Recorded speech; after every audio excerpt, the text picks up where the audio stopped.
കുടുംബം വിട്ടു പോവാൻ തോന്നുന്നുണ്ടോ? ഇപ്പൊ തോന്നുന്നുണ്ട്. കുടുംബക്ഷേത്ര ദർശനം വേണം. വ്രതം ആരംഭിച്ചോ.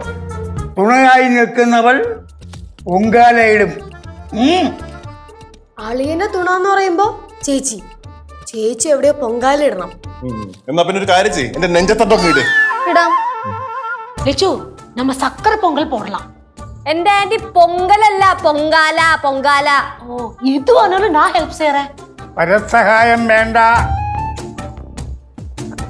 പൊങ്കാലിടാ അപ്പൂപ്പ. എങ്കിൽ രണ്ടുപേരും ഇവിടുന്ന് വിട്ടോ. ഒരാഴ്ച ഇവിടെ കയറണ്ട. ഒരാഴ്ച കയറണം എന്ന് പറയുമ്പോഴത്തേക്കും വേറെ എവിടേക്കും താമസിക്കണം. കുഴിപ്പുള്ളായിരിക്കുമല്ലോ ഉദ്ദേശിച്ചത്. ആണ്, കുഴിപ്പുള്ളാണ് ഉദ്ദേശിച്ചത്. കുടുംബത്തിൽ പ്രശ്നം ഉണ്ടാക്കിയവരെ ശിക്ഷ കൊടുത്തേ പറഞ്ഞു വിടൂ. ആരും പേടിക്കണ്ട. കുടുംബത്തിലുള്ളവരെല്ലാം ഇവിടെ എത്തിയിട്ടുണ്ട്. അവർ കാവലി നിൽക്കും. നിങ്ങൾ പോയിട്ട് വാ.